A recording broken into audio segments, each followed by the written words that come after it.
کہ ہم جو جمع ہوئے ہیں، یہاں جمع ہونے میں ایک ادنا سی ناگواری اور حقیقی سی مشقت کہ گرد و غبار کا جسموں پر آنا، چلنے پھرنے کی وجہ سے جسم پر غبار پڑ رہا ہے، اور پھر فضاؤں میں ہمارے غبار ہے، یہاں آسمان تلے بیٹھنے کی وجہ سے جسموں پر غبار پڑ رہا ہے، یہ ہلکی سی اس راستے کی ناگواری ہے۔ اس ناگواری کا انعام جو حدیث پاک میں اللہ کے رسول نے فرمایا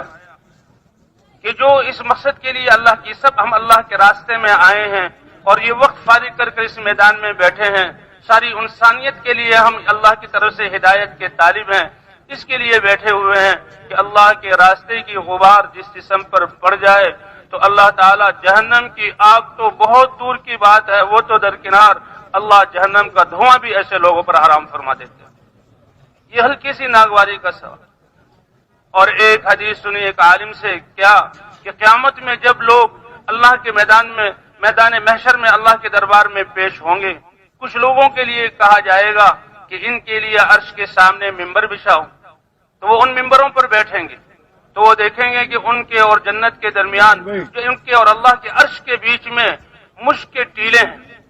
اور کچھ دیر بعد اللہ کے عرش کی طرف سے ایک ہوا چلے گی، وہ ان مشک کے ٹیلوں سے ان مشک کو اڑائے گی اور ان کے جسموں پر بکھیرے گی۔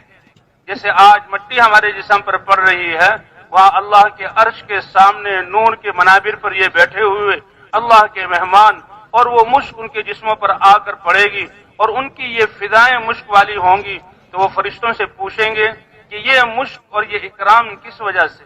تو فرشتے کیا کہیں گے؟ کیا اللہ کے دین کے لیے تم اپنے آپ کو پردیسی بنا کر اللہ کے رستے میں نہیں نکلتے تھے؟ تم میدانوں میں جمع نہیں ہوتے تھے؟ تمہارے اوپر تمہاری ناگواری کی چیز اللہ کے رستے کا غبار تمہارے اوپر نہیں پڑتا تھا؟ کہاں وہ پڑتا تھا؟ کہا یہ وہی تو غبار ہے جو اللہ نے مشک بنا کر تمہارے جسموں پر ڈالا ہے۔ ایک صاحب حضور صلی اللہ علیہ وسلم چل رہے ہیں اور لشکر جا رہا ہے، ایک صحابی نوجوان بڑے نفیس سے نازک تھا، وہ الگ جا رہے ہیں، اللہ کے رسول صلی اللہ علیہ وسلم نے ان کو بلایا، کہا کیا بات ہے، جماعت سے الگ ہو کے کیوں چل رہے ہو؟ کہ اللہ کے رسول یہ جو اکٹھے چل رہے ہیں تو یہاں گرد و غبار زیادہ اٹھ رہا ہے اور میں اسے ناپسند کرتا ہوں۔ اللہ کے رسول نے فرمایا فلا تعتزلہ، اس گرد و غبار سے تم اپنے آپ کو الگ نہ کرو، اور دلیل بھی دی کہ دنیا میں تو تمہیں یہ گرد و غبار کی صورت میں نظر آ رہا ہے، انہا لذریرۃ لک فی الجنہ، جنت میں تو یہ مشک بنا کر تمہارے اوپر ڈالا جائے گا۔ تو بھئی یہ نسبت بہت اونچی ہے، اللہ کی نسبت پر ہم جمع ہوئے۔ اے اللہ تو نے ہمیں کیوں پیدا کیا اور کس مقصد کے لیے اے اللہ تو نے حضرت محمد صلی اللہ علیہ وسلم کی امت میں بنایا؟ وما خلقت الجن والانس الا لیعبدون، انسان اور جنات، اے آدم کی اولاد انسانوں، تمہیں تو میں نے ایک بہت بڑی شرافت اور کرامت اور عزت کے لیے پیدا کیا کہ تم دنیا میں میرے بندے بن کر رہو گے، میری بندگی کرو گے اور میری چاہت کو تم پورا کرو گے۔ اللہ کی بندگی یہ کائنات کا سب سے بڑا منصب اور سب سے بڑی عزت والی چیز ہے جو اللہ نے انسانوں کو عطا فرمائی۔ وما خلقت الجن والانس الا لیعبدون، یہ دنیا اور اس میں جو کچھ ہے یہ خواہشات کے پوری ہونے کی جگہ نہیں ہے۔ وہ تو اللہ کے رسول صلی اللہ علیہ وسلم فرماتے ہیں کہ یہ دنیا پوری ایک انسان کو دے دی جائے، بلکہ ایک روایت میں کہ ایک وادی پہاڑوں کے بیچ کی جگہ اس کو سونے سے بھر دیا جائے، پہاڑوں ایک پیالے کی طرح جگہ ہے، پہاڑوں تک سونا بھر دیا جائے، ایک انسان کو دیا جائے تو بھی اس سے اس کا پیٹ نہیں بھرے گا، وہ تمنا کرے گا کہ دوسری پر جہاں وادی بھی مجھے سونے سے بھر کر مل جائے اور یہ دنیا بھی مل جائے، تو اس کی خواہشات پوری نہیں ہوں گی۔ یہ جائے کہ 7 ارب انسان اگر وہ خواہشات کی لائن پر آ جائیں تو ان کی خواہشات کیسے پوری ہوں گی؟ دنیا کو اللہ نے خواہشات پوری کرنے کی جگہ نہیں بنایا، دنیا میں تو اللہ کی عبادت کیا ہے؟ اے اللہ جو تو چاہتا ہے اس تیری چاہت کو پورا کرنے کے لیے تیرے دیے ہوئے جسم اور تیرے دیے ہوئے اعضاء، تیری دی ہوئی صلاحیتیں اور تیری دی ہوئی زندگی کو ہم اے اللہ اس پر لگا دیں گے اور تیری چاہت کو پورا کریں گے۔ تو اللہ کیا فرماتے ہیں کہ جن لوگوں نے میری چاہت کو پورا کرنے کے لیے اپنی خواہشات کو قربان کیا اور میں نے جو احکام دیے ان کو پورا کرنے کے لیے انہوں نے دنیا میں مشقتیں جھیلی، تو ان کے لیے جنت ہے، اور جنت میں ہمیشہ ہمیشہ ہمیشہ میں ان کی چاہتوں کو اپنی شان کے مطابق پورا کروں گا۔ آج انسانیت میں دوڑ لگ گئی ہے کہ میری خواہش پورا ہو جائے، دنیا خواہشات پورا ہونے کی جگہ نہیں ہے۔ اللہ نے دنیا میں تو ہمیں اپنی بندگی اور اپنے احکام کو پورا کرنے کے لیے بھیجا ہے۔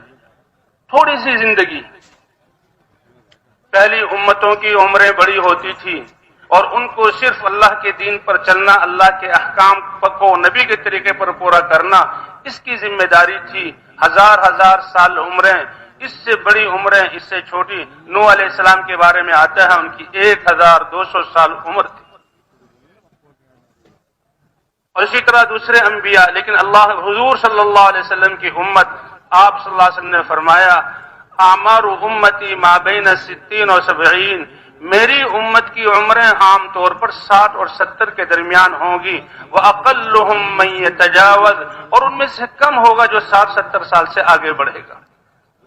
لیکن اس امت کو ذمہ داری اللہ کا دین، اللہ کے احکام کو نبی کے طریقے پر پورا کرنا، اللہ جو چاہ رہے ہیں اور عوامر کی صورت میں جو ہمیں یہ دین دیا ہے، اس دین پر چلنا اور اپنی خواہشات کو قربان کرنا، اور اس کے ساتھ ساتھ حضور صلی اللہ علیہ وسلم کی ختم نبوت کے صدقے اللہ نے تو اس امت کو اس دین کے زندہ کرنے کی، دنیا کے تمام انسانوں کو اللہ کے عبادت اور اللہ کی چاہت پر لانے کی محنت کرنا، اللہ نے یہ 2 ذمہ داریاں اس امت کو عطا فرمائی۔